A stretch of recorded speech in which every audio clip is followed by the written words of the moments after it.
Corrine Vance stood in Gene Holt's machine shed with a work glove in one hand and a tape measure clipped to her belt, looking at a stack of corrugated steel sheets Gene had just pulled off his old grain bin. "You want these?" Gene asked, like she'd asked for the manure pile instead. "If you're not using them." "They're scrap, Corrine. Hauling them to the recycler Thursday. Then I'll save you the trip." Gene laughed, not unkindly, and looked over the sheets, dented along one edge, rust bleeding down through faded galvanize, bolt holes punched every 18 inches where they'd once ringed the bin wall. "What in the world are you going to do with rusted bin tin?" She didn't answer that. She just asked if she could bring her trailer by Saturday. That's how it started in April on a farm 6 miles from her own, with a stack of steel nobody wanted and a question nobody could quite get her to answer straight. By the second week of May, 3 more farmers around the county had heard she was asking. Some, like Gene, handed the sheets over glad to be rid of them. Others were more careful with their curiosity. "You building a hog shed?" Curtis Bear asked her outside the feed store, arms crossed. "No." "Chicken coop?" "No." "Well, what then? When I've got something to show you, Curtis, you'll see it's same as everybody else." He shook his head and went on inside, muttering something about women and their projects.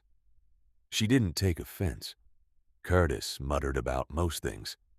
What she had, by the end of that first month, was 11 sheets salvaged off 3 different bins, a rented flatbed trailer she used on weekends, and a small spiral notebook she kept in the truck's glove box. In it, she'd written measurements in pencil, widths, spacing, a column of numbers that meant nothing to anyone who happened to glance at it. One line near the top of the first page just said, 11 feet 4 inches, same as before. Nobody asked what before meant. Nobody knew to ask. Whatever she had in mind, she wasn't in any hurry to explain it, and nobody had thought yet to ask her twice. Not everyone reacted the same way. Wendell Ashcroft, out past the grain elevator, offered to sell her a pallet of new roofing steel at cost instead, figuring she'd give up on the old bin panels once she saw what they'd actually cost her in labor. She thanked him and told him she'd keep it in mind. A younger farmer named Petey Doss, newer to the area, didn't laugh at all, just watched her load sheets onto the trailer one Saturday and asked, plainly, what kind of building took steel like that. She told him it depended on how much good steel she could still find, which was true enough, and left the rest unsaid. She worked evenings after her shift at the co-op, laying the sheets across the concrete pad behind her house, hosing off grain dust, checking each one for soft spots where rust had eaten clean through. About a third of what she'd collected wasn't usable at all. Sheets so thin in places a screwdriver would poke through them, or bent so badly at the ribs they'd never lie flat again. Those went in a separate pile for scrap. The rest she sorted by length and condition. Good pieces on one side, pieces that needed patching on the other. June brought a bigger haul. A family 2 townships over was tearing down a whole bin system to put up a new one, and word had gotten to them that Corrine Vance was collecting the old panels instead of letting them go to the crusher. She drove out with the trailer 3 separate weekends, loading sheets by hand with a young hired man who didn't ask any questions at all, just helped her stack and strap the load. It was on the second of those trips that she made her mistake. She'd measured a run of panels against a number in the notebook and figured she had enough for one full wall section without cutting a single sheet. She hadn't accounted for the overlap needed at each seam. When she laid them out flat on the pad that Sunday, she came up 2 panels short, and the ones she did have didn't line up square the way she pictured. She sat on the tailgate for a while looking at it. 2 panels short wasn't a disaster. It just meant the number in the notebook had been wrong, and she'd trusted it further than she should have without checking twice. She got out the pencil, recalculated the overlap allowance she'd forgotten to figure in the first time, and wrote the corrected number underneath the old one instead of erasing it. Then she drove back out to the same farm the following weekend for 2 more sheets. She didn't tell anyone why she needed them. She just paid for the gas and got the panels. By midsummer, she had a stack 40-some panels deep, stored under a tarp behind the old concrete slab out past her barn. A slab that had sat empty for going on 6 years, weeds working up through the cracks at its edges. She mowed around it every week without fail, which was its own kind of strange, since there was nothing on it to mow around. She also had a visitor. Emmett Sorley had built half the pole barns and machine sheds in that part of the county before his knees gave out on him, and he'd heard through his daughter, who worked at the co-op with Corrine, that she was hauling in salvaged steel by the trailer load. "Heard you're building something," he said, leaning on her fence one Saturday morning. "Trying to. You got a plan drawn up or just a notebook full of numbers?" She looked at him a long moment before she went and got the notebook. Emmett studied it, turned a few pages, asked her about post spacing and roof pitch, and whether she'd had the slab checked for cracks underneath the weeds. She hadn't. He told her he'd bring a level out sometime and take a look if she didn't mind the company. She said she didn't. Over the following weeks, Emmett came by most Saturdays. He didn't do the work for her. His knees wouldn't allow that anymore, and she wouldn't have wanted him to. But he showed her how to check a slab for settling, how to set posts so a salvaged panel wouldn't twist under its own weight, how to space purlins so the roof would actually shed weather instead of pooling it. She listened, made notes, occasionally corrected him when her instinct disagreed, and he'd concede more often than not that she was right. "You didn't need me," he told her once. "I needed somebody who'd already made the mistakes I was about to make." He laughed at that and said it was as fair a reason as any. Framing went up in late July. Pressure-treated posts set in the same footprint as the old slab. New lumber where salvage wouldn't do. A rented auger for the holes because there was no salvaging your way around a post hole. None of that came cheap, and none of it came from anybody's scrap pile. She paid for that out of pocket, same as the concrete work to patch 2 cracked corners of the pad. Salvage saved her money. It didn't make the project free, and she never once acted like it should. By the second week of August, the frame stood bare against the sky, and the panels were staged along the fence line, sorted and numbered in the order Emmett had helped her plan. The first one she set by hand, working alone in the early morning before the heat came up, fitting it against the corner post and driving the screws herself, one at a time, checking it twice with a level before she moved to the next fastener.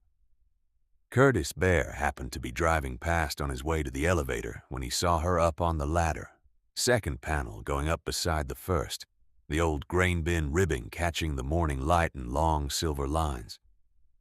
He slowed the truck. He didn't get out.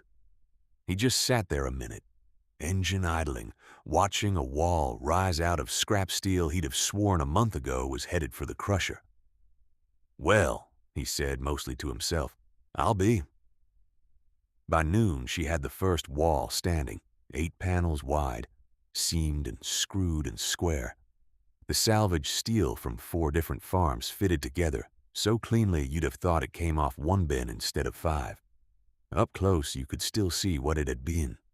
A faded number stenciled near one seam. A dent nobody had bothered to hammer out.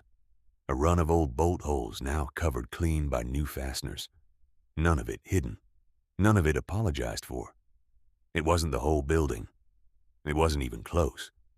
But it was proof, standing there in the sun, that the plan in the notebook had been a real plan all along.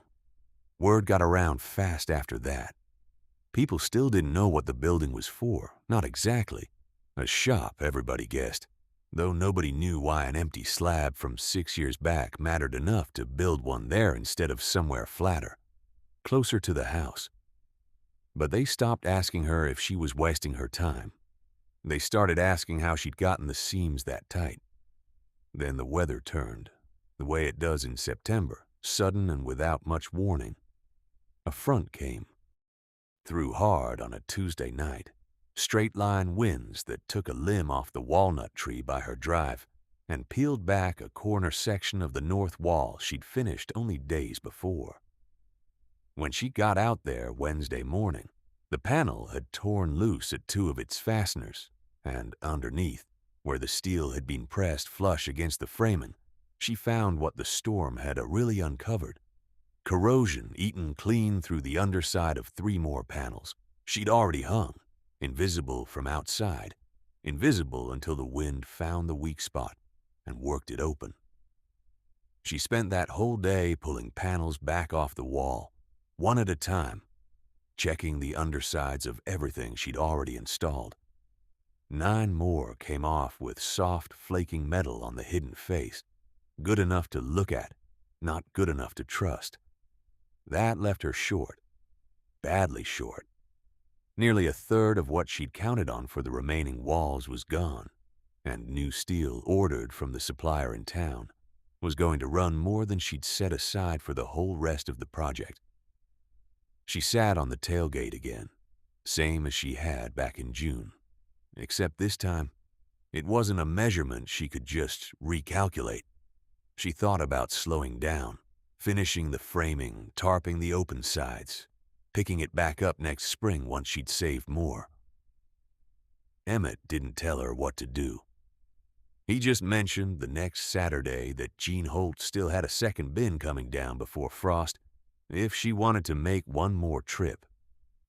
And the supplier in town, when she called about pricing on new roofing steel, quoted her a number for factory seconds.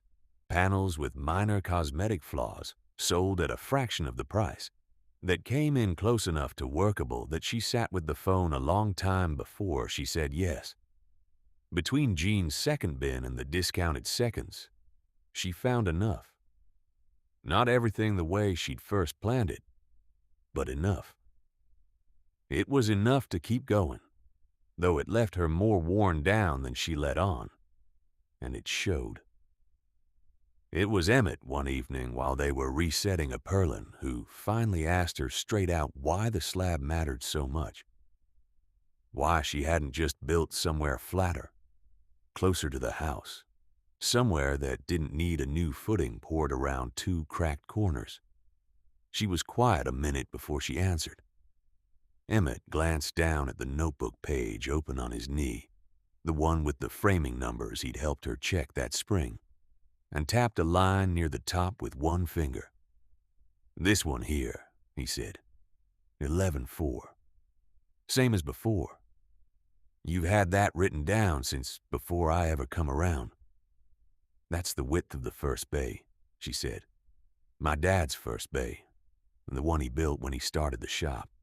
I wanted mine to match it, wall for wall. My dad built a shop on this slab," she went on. "Repaired half the equipment in this township out of it for almost 30 years. Storm took the roof off it the same year he passed, and I never had it in me to tear the rest down or build something else here. Just let it sit. And you kept mowing around it. Somebody had to. And now, my son's coming home in the spring. He's been out doing framing work 2 states over. But that kind of job doesn't stay steady, and he doesn't know yet what he wants to do next. He's good with his hands, same as his grandpa was. I want him to have a place to start." She didn't say anything else about it, and Emmett didn't ask her to. He just nodded, and they went back to the purlin. Later, packing up her tools for the night, she found the old key in the bottom of her toolbox, the one to her father's shop, the one she'd kept without any real reason for 6 years, because she hadn't been able to throw it away. She tried it in the new building's side door out of something close to superstition more than logic. It turned. Same lock, salvaged off the old door, along with everything else worth keeping, rehung on a frame built mostly out of steel that other people had thrown away. The roof went on in October. Salvaged panels mixed with the discounted seconds in a pattern, nobody but Corrine and Emmett could pick out at a glance. The last wall went up on a cold, bright Saturday, with Gene Holt himself showing up unannounced to help hold panels steady while she ran the screws. "Didn't figure you for this much stubborn," he said, passing her a fastener. "Didn't figure you for showing up," she said. He shrugged and reached for the next one. The same man who'd once asked her what in the world she planned to do with rusted bin tin, now handing her fasteners one at a time without being asked. Curtis Bear came by 2 weeks later, not to help, just to look. He stood in the open doorway a long while, running a hand along one of the salvaged panels, tracing an old bolt hole with his thumb. "This one of mine?" he asked. "Might be." "Huh." He was quiet a moment. "Got another bin coming down next fall if you're still doing this kind of thing." "I might be." By the time her son came home in April, the building stood finished, steel from 5 farms and 1 recycler, framed and roofed and squared, with her father's old key still turning easy in the side door. She walked him through it the first evening he was back, pointing out which wall had gone up first, which panels had come from which farm, not making much of any of it, the way she never had. He stopped at the north corner where a section of paneling still carried a faint, stenciled number from its old life as bin siding, half worn away but legible if you knew to look. He ran his hand over it the same way Curtis had. "This the same spot Grandpa's shop was?" "Same spot." He didn't say anything else for a while. Neither did she. She ran her thumb over the old stenciled number, too.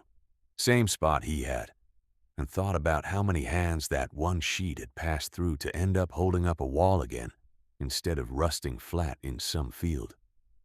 Outside, the evening light came in low through the open bay door, catching the old ribbing along the walls the same way it had that first morning back in August, and somewhere past the fence line, a truck slowed on the road, then pulled in.